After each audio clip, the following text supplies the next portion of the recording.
Okay, I'm back. Well, I went on a tour back in April of one of the plantation ruins in Tallahassee, the Benjamin Chares Plantation. It's called, the plantation name was Verdura. And there's actually a book written by one of the archaeologists who did the work on Whispers from Verdura, the Lost Legacy of Benjamin Chares Plantation. And sorry for the reflecting properties on that. But let me tell you about this. Anyway, I've been wanting to visit this site for about 10 years because it is on private property. St. Joe Paper Company has a caretaker, and I just didn't want to risk going out there and getting chased out by a guy with a shotgun or something. The reason why they're so strict on people going out there is because there's been a lot of vandalism. And so, I just didn't want to go out there and be one of the trespassers. So finally, the Florida Historical Society and um, the Panhandle Archaeology Society of Tallahassee put together a tour. So we went out there and saw the ruins. So I'm going to give you some pictures that I took of it. Um, Benjamin Chares was the first millionaire in Florida history, had lots of contracts with the government, owned land everywhere in Florida, down in Palatka, west to where the railroad crossed the Apalachicola River or something around there. Uh, but he's a very wealthy man. Now his plantation in the area it's at, it's kind of clay, sandy soil that you see a lot west of Tallahassee. That's not very good for agriculture. And for that reason, I think his main uh, agriculture products at that plantation were timber, maybe, and he raised cattle. He had a contract to provide beef rations for the U.S. Army and the Indian Agency, which he really couldn't supply enough of what was really needed, and also it was kind of too far in the interior of Florida to really get to the natives, but that's another story. But here's a drawing of what the plantation house looked like originally. If I can go to share screen here. Okay, this the of course the cover of the book, the plantation house, and it was 3 stories tall, and the bottom was kind of the work area for the slaves, and the family lived in the top floors of the house. Notice that the columns and the porch are on the side of the house and not the front and the back. It was a very large house for the time, and you can see the big staircase going, up the front.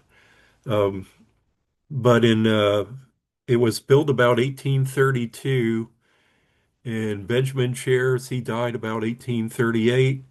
And the house burned down in 1885. They said why it burned down is that they were burning brush in the yard, and smoke or embers from that flew up and landed on the roof of the house. Unfortunately, the roof of the house was wooden shingles and it caught fire and burned down. Now, people ask why it didn't have slate on top and why it had wooden shingles instead. Well, the simple reason is that you use the material available to you at the time, and I guess it would have been too much slate, kind of cost prohibitive at the time to get way down here in east of Tallahassee. It's about 10 miles east of Tallahassee. There's a community today named Shares. Benjamin Shares, he came to Florida from Georgia with 3 brothers, Green Shares and Thomas Shares. Green Shares had a plantation around Lake Lafayette, um, north of here. And in 1839, it was attacked by the Seminole warriors who killed his wife and children. But we'll see more of the Cheris family here in a minute. And here's the ruins of the plantation, the columns, as they're known, or the remaining columns. What they are is that Cheers had a big brick making industry So he made the bricks, and the columns are actually brick covered over with plaster, kind of your imitation marble. Now there's another building in downtown Tallahassee. The columns, I think it's on the corner of Park and Duval Street. Uh, it's now, I think, the Madison Institute, but it's a remaining mansion in downtown Tallahassee and at times served as a bank. Benjamin Shares also provided bricks for the Apalachicola Arsenal, which I've shown previous. So these are the remaining columns, and every few years they cut down the brush in the inside.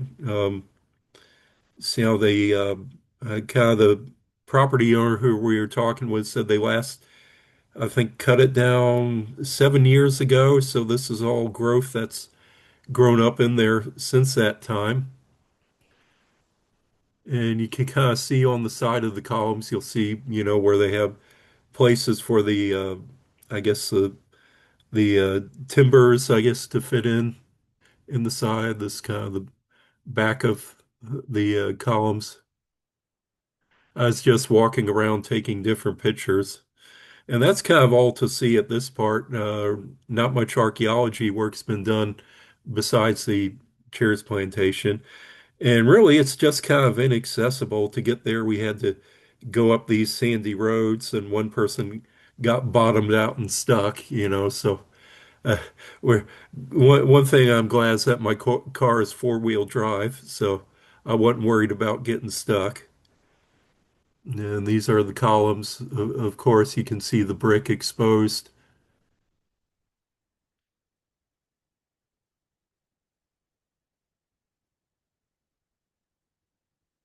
And so not much ruin, some remains, bricks on the ground.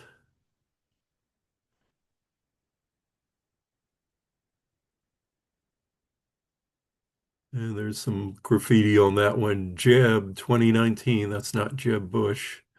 There. Okay, a couple hundred yards away from the to the east is the cemetery of the Cheris family. And it was actually surveyed and it was cleaned up 2 years ago by the Historical Society and the Panhandle Archaeological Society of Tallahassee. And so what you see grown up here is all that has happened in 2 years.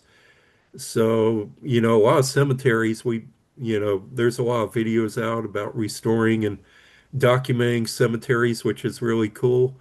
But you can see that it takes some work to keep them up there. The stone wall surrounding is fallen down. This is the grave, one of the, I think this is one of the wives. No, or this chairs. Anyway, so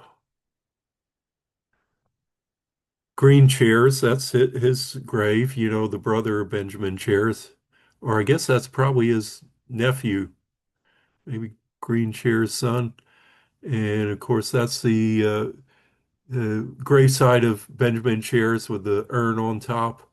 Uh, we notice that the pillar or the column is actually kind of a generic one that you just put a engraving on. There's a plate missing from there, like it had an engraved plate. And there's his son, Joseph Chairs. That column's still very well. Born 25th of December, 1811, and died 1866. Okay, this is the wife of, I think, uh, Joseph Chairs. This is Helen Orman. Chairs. She is the daughter of James Orman, Orman, who Orman Beach is named after, who has a grave in the middle of the street in Orman Beach, and that's her grave there. It used to have a metal gate around the grave, and the metal gate was stolen about 10 years ago, I think they said, which is kind of something because it was a substantial gate. It's one of the reasons why you can't go out there. Of course, this backside where Benjamin shares. And another grave on here is his wife's grave next to that. It's a false crypt. They did not bury somebody in the crypt. The urn is missing on top. If you can see inside there, you can see just kind of plain ground in the bottom. So there's a rumor saying, oh, his wife's body was stolen. No, it hasn't. It looks like it's no indication of it being stolen there. It's just the ground in there. And those crypts, those false crypts, that's all they are. They don't have a body in there. The body is actually buried in the ground. And of course, this is the wall going all around the cemetery, which of course I used as my virtual background. So that's the ruins of the Chairs Plantation and Cemetery with the kind of a Seminole War connection. Benjamin Chairs, of course, he was involved in the territorial government as people of wealth were. And so anyway, I thought I'd like to show you. There's a lot of different blogs and information and photos out on the internet, so you can look up Verdura, the Chairs Plantation, and pull up a lot of information on the internet. So I'm no use really going over it right now, but I gave you the basics and thought you'd enjoy seeing that neat historical place. Okay, let's go.